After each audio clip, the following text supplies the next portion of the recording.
in a less labour-intensive way. If we move just to the ASL, the staffing cap, your policy at the moment is that in terms of average staffing levels should remain at or below the 2006-2007 level. So when we came into government and we inherited a rapidly deteriorating budget position, as part of our budget repair effort, we made a commitment to reduce the size of the public service back to the 06 or 07 level and to maintain it at that level while the government was while the budget continued to be in deficit. Now, 2019-20 is obviously when we are returning to surplus. Moving forward, obviously we'll continue to make judgments to ensure that the size of the public service is appropriate. But, obviously, at some point, there will be growth in the size of the public sector, but as high as necessary and as low as possible, because in the end we've got to continue to treat taxpayers' dollars wisely in that regard. So, are you saying that policy's coming to an end? Well, what I'm saying is that the policy was a core part of our budget repair effort, as we were asking all parts of the community to help get the budget back into surplus, help ensure that the Australian government lived within its means and that we weren't burdening future generations of Australians to force them to pay higher taxes or accept deeper cuts to pay for expenditure today. Obviously now that we are in surplus, that environment has changed, but we will continue to make sensible decisions when it comes to making decisions on additional public service resources. So is the staffing cap still in place or not? What is in place is the offset rule, the ASL offset rule, and that is a requirement for agencies when they get involved in new higher priority areas to first consider whether there are opportunities to reprioritise existing resources before coming to government and asking for new additional resources. We think that that is good housekeeping because what happened historically in the past is that we continued to build on top of past priorities without properly taking stock and reassessing decisions of the past. Now, the way we've handled this and the way we will continue to handle this is that once that effort has been made, once an agency has assessed whether there's opportunity to reprioritise existing resources, if there is still an identified need to deal with an identified priority of government, then of course we will make those additional resources available. But we didn't want to do it with the same automaticity that happened in the past, because eventually, because the government in that context just lost control of the growth in public service numbers. Okay. I've just got a few questions which I'll try and get to before 12:30, but would assist if the answers are quick. But so the staffing cap, I take from that the staffing cap of maintaining levels at 2006-07 levels is being lifted, but the ASL offset rule remains in place. Well, I would not want to send a message from here that it's now going to be open slather to increase the size of the public service. My answer stands.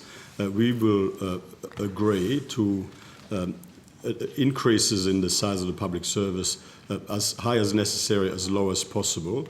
But obviously the period of having to get the budget back from deficit into surplus, is behind us as of this financial year. So the fiscal environment, is more benign now than what it was when we came into government. But by the same token, we will still be focused on ensuring that the public service is as efficient, as productive, and as responsive to community needs as possible. Okay.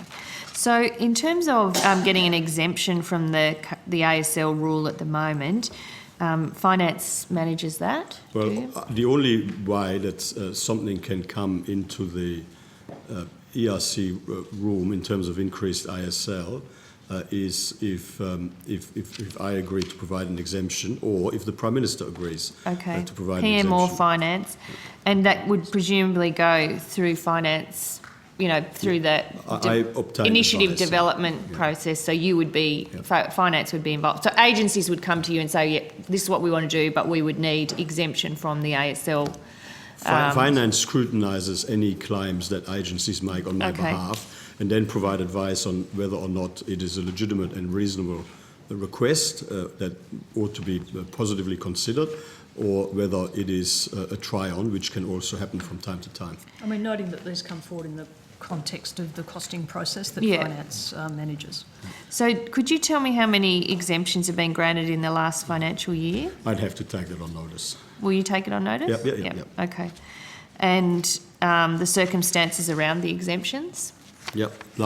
So you're asking for detail around every individual exemption? Is that what you're suggesting? Well, I don't know how many there are. So it was really how many exemptions have been given I don't want to have you doing, I don't want people spending hours on it. Why don't we start with providing you with a number of exemptions over the last year? Okay, and then I can come back, All right. In terms of finance, do you get feedback about how the staffing cap has been working? Like, do agencies come to you and say, this is the sort of flow-on effect from having this cap in place? Do you have a role there? I mean... Well, as part of the costing process, certainly we get, information from time to time from agencies about why an increase in the permanent public service is a preferred method of delivery of a particular program, so that, will often go on a program-by-program basis. But Mr Fredericks might have more information about broader issues. David Fredericks, Deputy Secretary, Budget Group. It's just to reinforce, I think, Senator, where that issue comes to finance most particularly is in the costing process for individual initiatives. Not in a general feedback sense. So, to be fair, there'd be times where in the providing context for proposals that are coming forward, we might be alerted to views that departments have about their relative capacity to continue to perform their function on the basis of ASL. That's a generalised view. For us, what really matters, and frankly what only matters, is how that context is relevant to actual proposals that come to ERC, where we provide advice, as the Secretary has described, on views that departments put about the necessity to use ASL as opposed to other means as the means of delivering that program. Okay. Well, the context really is we wanted to stop this past automaticity, because whenever a policy measure was put in place, immediately and automatically additional public sector resources were attached to it. And we wanted to be reassured before providing additional resources that all of the existing resources were properly deployed. And we think that that's just good process.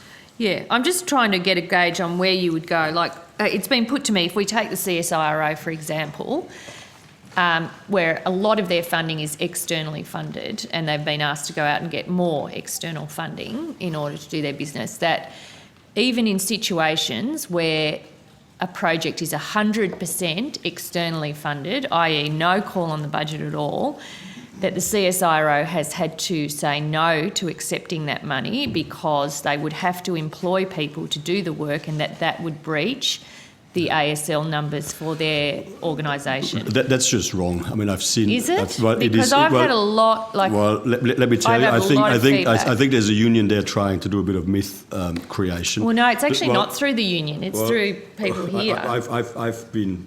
Questions have been put to me that were very much generated by a union. Let me just make it very clear. If there is a good case as to why additional ASL are required, and the explanation is provided that that the opportunity for reprioritisation of existing resources has been exhausted, that absolutely can and would be considered by the government. I mean, the proposition somehow that there is inflexibility in this rule is wrong. It is something that a particular union has been trying to suggest for some time, falsely. There's no limit to the capacity of the government to make decisions to provide additional resources, as long as we have been satisfied that a genuine effort has been made to reprioritise existing resources, and as long as that there is a case that is in the public and indeed in the country's interest. So are you saying in that situation, because this actually wasn't raised with me by the union, but that that did not occur at the CSIRO? Look, I'll have to take on notice. I'm not aware of that specific instance. Well, it's not even an instance, it's a series of instances, like that, where funding has had to be rejected and referred to universities. I'm not personally aware off the top of my head, and I stand to be corrected, but I don't believe that I've been presented with a request to provide an exemption by the CSIRO. I mean, there's news articles which I saw again as a bit of a pitch. They did not follow proper process within government in order to get the resources that they're saying through the media they believe they need. The circumstance that you describe, if that had been put to the government, that would have absolutely been considered by the government. Okay. All right, because I guess that links to where does an agency, like outside of the NPP process and looking at it through through the budget kind of process, if an agency is facing those, where do they go? Do they go to, would CSIRO go to finance and say, look, this is the dilemma, someone wants to give us a lot of money to do this work, we can't do it without employing staff? Yeah. Where does this get resolved? If the CSIRO has a proposition that they can make lots of money externally as long as they employ more staff that they haven't currently got available, the first point of call would be obviously to work a proposal through with their minister and for that process to be managed through the proper process. I'm not aware of any such proposal having come through the process. Okay. I am aware of some of the attempt at propaganda that's been and myth creation that's been generated around that particular topic. The other feedback on it, and we might have to go to this after lunch, looking at the time, because I have quite a few questions on this, and I thank the committee for being so generous with the time, but the feedback that the ASL caps have actually, PM&C, I think, in the submission to the Public Accounts and Audit Inquiry said that through removing ASL caps, agencies may have greater flexibility to recruit specialist staff at a reduced cost. The Aboriginal and Torres Strait Islander Commission's submission to the Thodey Review said the ASL cap is blind to funding and operational requirements, forcing the Institute to rely on external contractors to deliver core functions. And Home Affairs also had a fair bit to say about the ASL and how it results in, the results in the lifting of contractors, consultants at higher rates because you haven't been able to employ people against the background of that. Well, have you considered... Again, the data doesn't show that because the proportion of contractors firstly, the amount of money spent on government administration, including contractors and consultants as a proportion of overall government expenditure continues to trend down, so that disproves that proposition. And the proportion of consultants as part of the overall spend on contracts is actually stable. It's in fact it's about the same as it was under Labor, so there hasn't been any noticeable change. The most recent Ostender data set published on data.gov.au on 28 August 2018 shows that consultancy contracts as a proportion of total contract notices by value have remained relatively stable at approximately 1% since 2011-12. So where was again, that from? Where was that?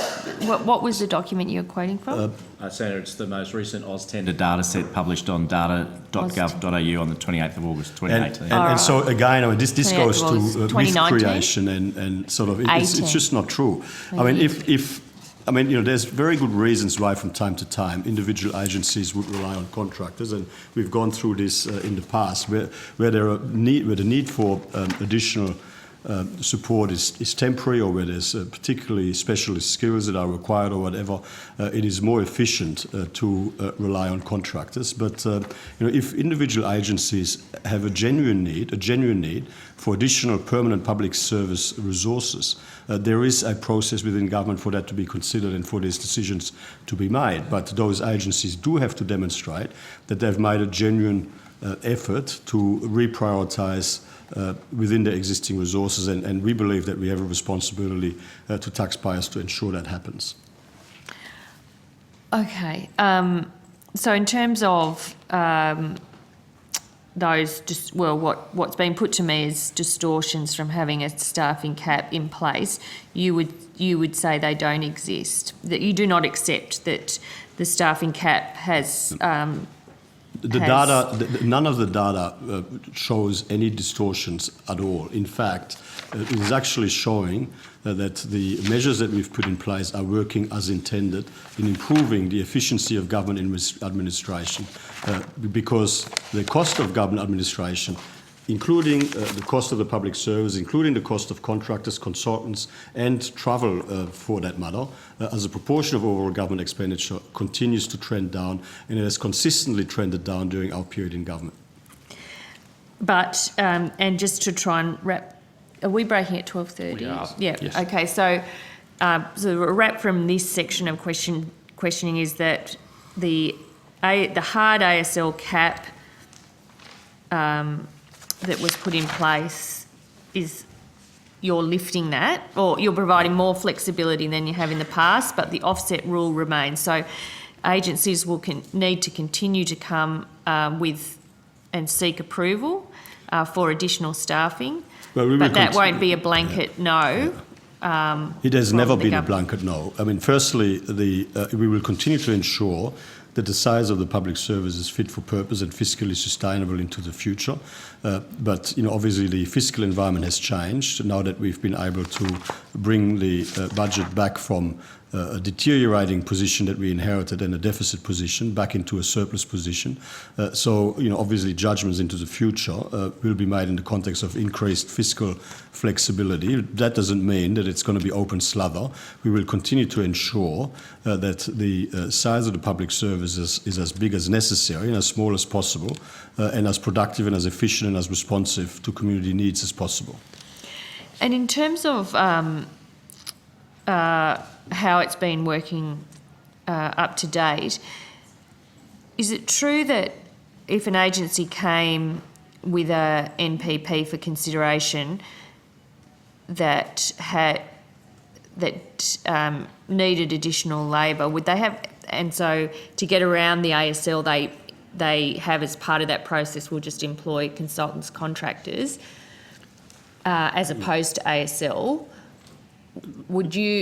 Does finance, against the backdrop of the staffing cap, view that as more favourable? Like, you're not as fussed if they employ temporary hire or temporary workers to do that work, as opposed to breaching the staffing cap with permanent staff? We are always as fussed. Obviously, I mean, permanent staff do expose you to an increase in permanent staff does expose you to an ongoing liability over the longer term period.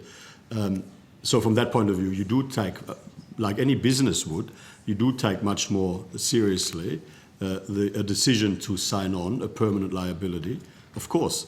But by the same token, the implication of your question is to suggest that somehow there's been this massive explosion in consultants to circumvent the ASL cap and the ASL offset rule.